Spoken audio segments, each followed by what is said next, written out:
ಭಾಗ್ಯಲಕ್ಷ್ಮಿ ಇವತ್ತಿನ ಸಂಚಿಕೆಯಲ್ಲಿ ಕಾಮತ್ ಅವರು ಹೇಳ್ತಿದ್ದಾರೆ, ನಿಂಗೆ ಎಲ್ಲ ವಿಚಾರ ಗೊತ್ತಿದ್ದು ಸುಮ್ಮನೆ ಇದೀಯಾ? ನಿನ್ನ ಹುಚ್ಚು ನಿರ್ಧಾರದಿಂದ ಒಂದು ಹುಡುಗಿ ಜೀವನನೇ ಹಾಳಾಗ್ತಿದೆಯಲ್ಲ ಅಂತ ಹೇಳ್ತಾರೆ. ಅಷ್ಟೊತ್ತಿಗೆ ಆದಿ ಇದ್ದವನು, ಅಪ್ಪ ನಾನೆಲ್ಲ ನಿಮಗೆ ವಿವರಿಸ್ತೀನಿ ಬನ್ನಿ ಅಂತ ಹೇಳ್ತಾನೆ. ನನಗೆ ನಿನ್ನ ಜೊತೆ ಮಾತಾಡೋಕ್ಕೆ ಏನೂ ಇಲ್ಲ ಅಂತ ಕಾಮತ್ ಅವರು ಆ ಕಡೆ ಹೋಗ್ತಾರೆ. ಇಲ್ಲಿ ಭಾಗ್ಯ ಸೀರೆನೆಲ್ಲ ಜೋಡಿಸ್ತಾ ಇರ್ತಾರೆ. ಅಷ್ಟೊತ್ತಿಗೆ ಕುಸುಮ ಬರ್ತಾಳೆ. ನೋಡಿ ಅತ್ತೆ, ಇದು ಮನೆಯಿಂದ ಹೊರಡೋತ್ತಿಗೆ ಈ ಸೀರೆನ ನಾನು ಉಡ್ತೀನಿ, ಇದನ್ನ ಧಾರೆಗೆ ಉಡ್ತೀನಿ ಅಂತ ಹೇಳ್ತಾರೆ. ಅಷ್ಟೊತ್ತಿಗೆ ಗುಂಡಣ್ಣ, ನೋಡು ನಿನ್ನ ಬಟ್ಟೆನೂ ಜೋಡಿಸಿದ್ದೀನಿ, ತನ್ವಿ ನಿನ್ನ ಬಟ್ಟೆನೂ ಜೋಡಿಸಿದ್ದೀನಿ ಅಂತ ಹೇಳ್ತಾರೆ. ಹ್ಞೂ ಅಮ್ಮ, ನಾನಂತೂ ತುಂಬ ಖುಷಿಯಾಗಿದ್ದೀನಿ ಅಂತ ತನ್ವಿ ಹೇಳ್ತಾರೆ. ಸರಿ, ಅಪ್ಪ ಅಮ್ಮನ ಮದುವೆ ನೋಡೋಕ್ಕೆ ಎಲ್ಲ ಮಕ್ಕಳಿಗೂ ಅದೃಷ್ಟ ಸಿಗಲ್ಲ, ನಿಮಗೆ ಓಡಾಡೋ ಅಂಥ ಅದೃಷ್ಟ ಸಿಕ್ಕಿದೆ, ಬಾರೋ ಗುಂಡಣ್ಣ ನನಗೂ ಸ್ವಲ್ಪ ಸಹಾಯ ಮಾಡು ಅಂತ ಹೇಳ್ತಾರೆ. ಅದಕ್ಕೆ ಗುಂಡಣ್ಣ ಇದ್ದವನು, ನನಗೊಂಚೂರು ಇದೆಲ್ಲ ಇಷ್ಟ ಆಗ್ತಿಲ್ಲ ಅಮ್ಮ ಅಂತ ಹೇಳ್ತಾನೆ. ಸರಿ ಬಿಡು, ನಾನೇ ಇದನ್ನು ತಗೊಂಡು ಹೋಗ್ತೀನಿ ಅನ್ನೋಷ್ಟೊತ್ತಿಗೆ ತಾಂಡವ್ ಬಂದು, ನಿಲ್ಲು ಭಾಗ್ಯ, ನೀನು ಭಾರನ ಎತ್ತಬೇಡ, ನಾನು ತಗೊಳ್ತೀನಿ, ಇಷ್ಟು ದಿನ ಈ ಮನೆ ಭಾರ ಸಂಸಾರ ಭಾರ ನಿನ್ನೊಬ್ಳು ಮೇಲೇ ನಾನು ಹೊರಿಸ್ಬಿಟ್ಟಿದ್ದೆ, ಇನ್ನು ಹಂಗಲ್ಲ, ನಾನು ನಿನ್ನ ಜೊತೆ ಇರ್ತೀನಿ, ನಾನು ಈ ಮನೆ ಭಾರ ಸಂಸಾರ ಭಾರನ ಹೊರ್ತೀನಿ ಅಂತ ಈ ಕಡೆ ತಾಂಡವ್ ಹೇಳ್ತಾನೆ. ಅಷ್ಟೊತ್ತಿಗೆ ಅಲ್ಲಿ ಧರ್ಮವರು ಬಂದರು. ನೋಡಿದ್ಯಾ ಮಗಳೇ, ಇದಕ್ಕೆ ಹೇಳೋದು ಋಣಾನುಬಂಧ ಅಂತ ಧರ್ಮನವರು ಹೇಳ್ತಾರೆ.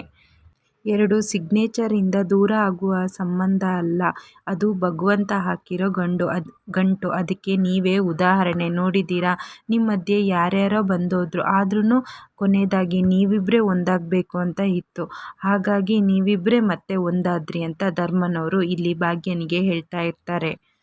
ಈ ಕಡೆ ಭಾಗ್ಯ, ಹೌದು ಮಾವ, ನೀವು ಹೇಳಿದ್ದು ನಿಜ, ಮನುಷ್ಯನ ಲೆಕ್ಕಾಚಾರ 108 ಇರ್ಬೋದು, ಆದರೆ ಭಗವಂತನ ಲೆಕ್ಕನೇ ಬೇರೆ ಆಗಿರುತ್ತೆ ಅಂತ ಹೇಳ್ತಾಳೆ ಭಾಗ್ಯ. ಕಾಲಕ್ಕೆ ತುಂಬ ಶಕ್ತಿ ಇದೆ ಮಾವ, ಕಾಲನೇ ಎಲ್ಲದೂ ಬಗೆಹರಿಸುತ್ತೆ ಅಂತ ಭಾಗ್ಯ ಹೇಳ್ತಾಳೆ. ಅಷ್ಟೊತ್ತಿಗೆ ಕುಸುಮ ಮನಸ್ಸಲ್ಲಿ, ಈ ಭಾಗ್ಯನಿಗೆ ಏನಾಗಿದೆ, ಆದಿಗಂತೂ ಬುದ್ಧಿ ಇಲ್ಲ, ಈ ಭಾಗ್ಯನೂ ಹಿಂಗಾಡ್ತಾಳಲ್ಲ ಅಂತ ಹೇಳುವಾಗ ಭಾಗ್ಯ ಕುಸುಮನ ಹತ್ರ ಕೇಳ್ತಾಳೆ, ಅತ್ತೆ ಮದುವೆಗೆ ಯಾರ್ಯಾರನ್ನ ಕರಿಬೇಕು ಅಂತ ಲೀಸ್ಟ್ ಮಾಡೋಕ್ಕಿದೆ, ನೀವು ಹೇಳಿ, ನಂಗೊಂದು ಸ್ವಲ್ಪ ಸಹಾಯ ಮಾಡಿ ಅಂತ ಹೇಳ್ತಾರೆ. ಅಷ್ಟೊತ್ತಿಗೆ ಕುಸುಮ ಇದ್ದಳು, ನೋಡು ಭಾಗ್ಯ, ನೀನು ಯಾರನ್ನಾರು ಕರಿ, ಯಾರನ್ನಾರು ಬಿಡು, ಆದರೆ ನನ್ನನ್ನು ಮಾತ್ರ ಯಾವುದಕ್ಕೂ ನೀನು ಎಳಿಬೇಡ ಅಂತ ಕುಸುಮ ಹೇಳ್ತಾಳೆ. ಸರಿ ಆಯ್ತೆ, ಹಾಗಾದರೆ ನಾನೇ ಲೀಸ್ಟ್ ಮಾಡ್ತೀನಿ ಅಂತ ಭಾಗ್ಯ ಮದುವೆ ಕರಿಯೋಕ್ಕೆ ಅಂತ ಲೀಸ್ಟ್ ಮಾಡ್ತಾ ಇರ್ತಾಳೆ. ಭಾಗ್ಯ ಯಾರನ್ನ ಕರಿಬೇಕು ಅಂತ ಲೀಸ್ಟ್ ಮಾಡ್ತಾ ಇರ್ತಾಳೆ. ಕೊನೆಯದಾಗಿ ಶ್ರೇಷ್ಠ ಅಂತ ಹೇಳ್ತಾರೆ. ಈ ಕಡೆ ತಾಂಡವನು, ಶ್ರೇಷ್ಠ ಯಾಕೆ ಬೇಡ, ಅವಳೇನಾದ್ರು ಬಂದರೆ ದೊಡ್ಡ ಸೀನ್ ಮಾಡ್ತಾಳೆ ಅಂತ ಹೇಳ್ತಾರೆ. ಅಷ್ಟೊತ್ತಿಗೆ ತನ್ವಿ ಇದ್ದವಳು ಅಷ್ಟೇ, ಅವಳನ್ನ ಯಾಕೆ ಮಮ್ಮಿ ಕರಿತೀರಾ, ಅವರಿಂದ ನಾವು ದೂರ ಇರಬೇಕು ಅಂತ ಅಂದ್ಕೊಂಡಿದ್ದೀವಿ, ಅವ್ರ ನೆರಳು ಸಹ ನಮಗೆ ಬೇಡಬೇಡ್ದು ಅಂತ ಇದ್ದೀವಿ, ನೀವು ನೋಡಿದರೆ ಅವ್ರನ್ನೇ ಕರಿತಿದ್ದೀರಲ್ಲ, ಬೇಡ ಅಮ್ಮ ಅಂತ ಹೇಳ್ತಾಳೆ.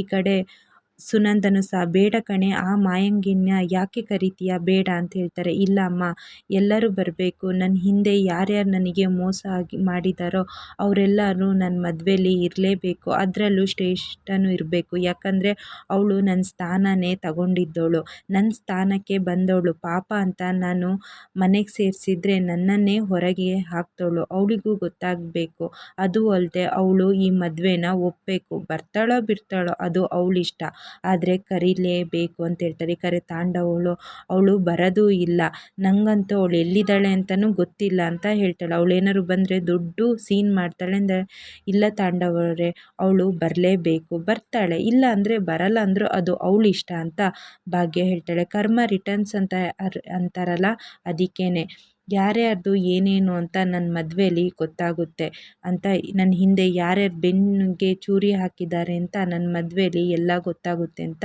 ಭಾಗ್ಯ ಶ್ರೇಷ್ಠನ ಕರಿತೀನಿ ಅಂತ ಶ್ರೇಷ್ಠನ ಹೆಸರನ್ನ ಮತ್ತೆ ಬರೀತಾಳೆ. ಈ ಕಡೆ ತನ್ವಿ ತಾಂಡವ್ಗೆ ಬೇಡ ಪಾಪ ಅಂತ ಕಣ್ಣಲ್ಲಿ ಸನ್ನೆ ಮಾಡುವಾಗ, ಇನ್ನೇನು ಮಾಡೋದು ಮಗಳೇ ಅಂತ ಅವನು ಕಣ್ಣಲ್ಲಿ ಸನ್ನೆ ಮಾಡ್ತಾಳೆ. ಎಲ್ಲರಿಗೂ ಆಶ್ಚರ್ಯ ಆಗುತ್ತೆ.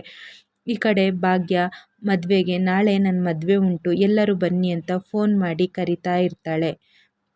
ವಾಟ್ಸಪ್ಪಲ್ಲಿ ಅಡ್ರೆಸ್ಸಿಂದು ಲಿಂಕ್ನ ಶೇರ್ ಮಾಡ್ತೀನಿ, ಎಲ್ಲರೂ ನನ್ನ ಮದುವೆಗೆ ಬನ್ನಿ ಅಂತ ಹೇಳ್ತಾರೆ. ಅಷ್ಟೊತ್ತಿಗೆ ಗುಂಡಣ್ಣ ಮೇಲಿಂದ ಬಂದು ಸೀದಾ ಕುಸುಮ ಇದ್ದಲ್ಲಿ ಹೋಗ್ತಾಳೆ. ಈ ಕಡೆ ಸುನಂದ ದೇವ್ರ ರೂಮಲ್ಲಿ ಎಲ್ಲ ಬೇಕಾಗಿದ್ದನ್ನ ಜೋಡಿಸಿ ಬ್ಯಾಗಿಗೆ ಹಾಕ್ಕೊಳ್ತಾ ಇರ್ತಾಳೆ. ಗುಂಡಣ್ಣ ಬಂದು, ಅಜ್ಜಿ ಅಮ್ಮಂಗೆ ಏನಾಗಿದೆ, ಅವ್ರು ಯಾಕೆ ಈ ಥರ ಎಲ್ಲ ಮಾಡ್ತಿದ್ದಾರೆ, ನೀನಾರು ಈ ಮದುವೆ ನಿಲ್ಲಿಸು ಅಂತ ಹೇಳ್ತಾರೆ. ಇಲ್ಲ ಗುಂಡಣ್ಣ, ನನಗಂತೂ ಗೊತ್ತಾಗ್ತಿಲ್ಲ, ನೀನೇನು ನನ್ನ ತಲೆ ತಿನ್ನಬೇಡ ಅಂತ ಹೇಳ್ತಾರೆ. ಇಲ್ಲ ಅಜ್ಜಿ, ಬಾ, ನೀನು ಹೇಳಿದರೆ ಅಮ್ಮ ಕೇಳ್ತಾರೆ ಅಂತ ಕುಸುಮನ ಗುಂಡಣ್ಣ ಕರ್ಕೊಂಡು ಹೋಗ್ತಾನೆ. ಅಷ್ಟೊತ್ತಿಗೆ ಭಾಗ್ಯ ಇದ್ದವಳು, ಅತ್ತೆ ನೀವೇ ಬಂದ್ರ ನೋಡಿ, ಈ ಲೀಸ್ಟಲ್ಲಿ ಮತ್ಯಾರನ್ನ ಕರಿಬೇಕು ಅಂದಾಗ ಏನು ಮಾಡ್ತಿದ್ದೀಯ ಭಾಗ್ಯ, ಬೇಡ ಈ ಮದುವೆನ ನಿಲ್ಲಿಸು ಅಂತ ಹೇಳ್ತಾರೆ. ಅಷ್ಟೊತ್ತಿಗೆ ಭಾಗ್ಯ ಇದ್ದವಳು, ಇಲ್ಲ ಅತ್ತೆ ನಾನು ಮಾವನಿಗೆ ಮಾತು ಕೊಟ್ಟಿದ್ದೀನಿ ಅಂತ ಹೇಳ್ತಾಳೆ. ಹೌದು ಅವ್ರಿಗೆ ಮಾತು ಕೊಟ್ಟಿರ್ಬೋದು, ಆದರೆ ಅವರಿಗೆ ನಿಧಾನವಾಗಿ ವಿವರಿಸೋಣ, ಇನ್ನೊಂದು ಸ್ವಲ್ಪ ಸಮಯ ನಮಗೆ ಟೈಮ್ ಕೊಡಿ ಅಂತ ಹೇಳೋಣ ಅಂತ ಹೇಳ್ತಾಳೆ. ಇಲ್ಲ ಅತ್ತೆ ಏನೇನಾಗಬೇಕೋ ಅದು ಯಾವ್ಯಾವ ಕಾಲಕ್ಕಾಗಬೇಕೋ ಆವಾಗನೇ ಆಗಬೇಕತ್ತೆ ಅಂತ ಹೇಳ್ತಾಳೆ ಈ ಕಡೆ ಭಾಗ್ಯ.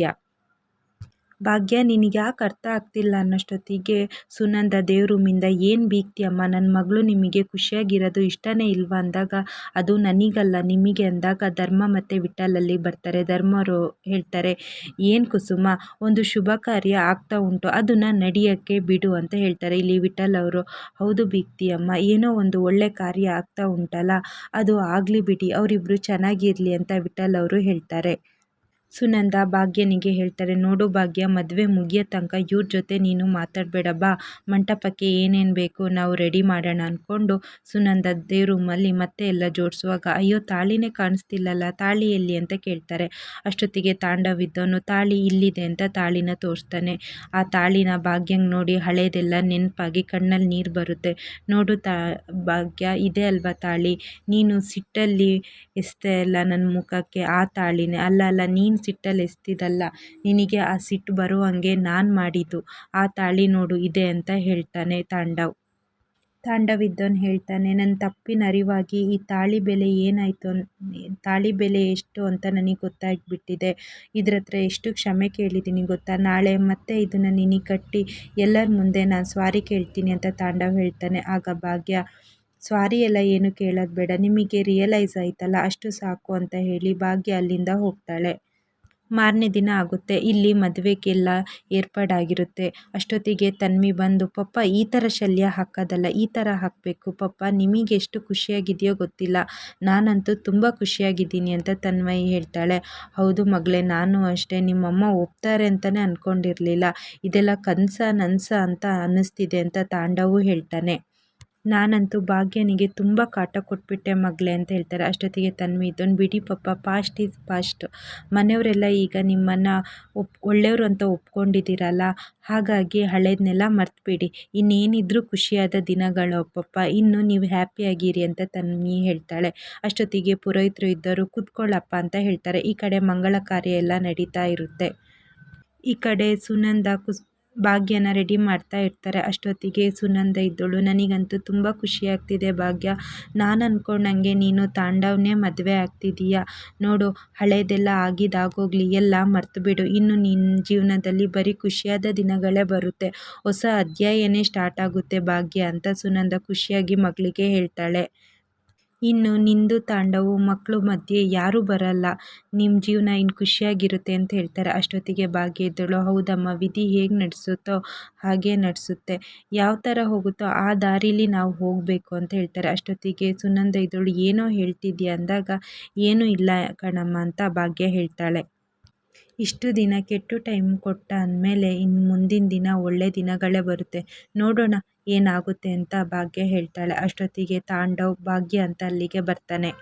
ಭಾಗ್ಯ ರೆಡಿನಾ ಅಂತ ಕೇಳ್ತಾರೆ. ಅಷ್ಟೊತ್ತಿಗೆ ಸುನಂದ ಇದ್ದನು, ಹ್ಞೂ ಅಳಿ ಅಂದರೆ ರೆಡಿ ಆಗ್ತಿದ್ದಾಳೆ ಅಂತ ಹೇಳ್ತಾರೆ. ಏನು ಭಾಗ್ಯ ನೀನು ಇಷ್ಟೊತ್ತಿಗೆ ರೆಡಿ ಆಗಿರ್ತೀಯ ಅಂತ ಅಂದ್ಕೊಂಡಿದ್ದೆ, ಸಮಯ ಹಿಡಿಯುತ್ತೆ ಅಲ್ವಾ ತಾಂಡವ್ ಅವರೇ, ಎಲ್ಲ ಈಗನೇ ಆಗಬೇಕು ಅಂದರೆ ಏನು ಹೇಳಿ ಅಂತ ಭಾಗ್ಯ ಹೇಳ್ತಾಳೆ. ಸರಿ ತಗೋ ಭಾಗ್ಯ ಗಿಫ್ಟ್ ಅಂತ ಕೊಡ್ತಾನೆ. ಅಷ್ಟೊತ್ತಿಗೆ ನೋಡಿದರೆ ಅಲ್ಲಿ ಬಂಗಾರದ ಬಳೆ ಇರುತ್ತೆ.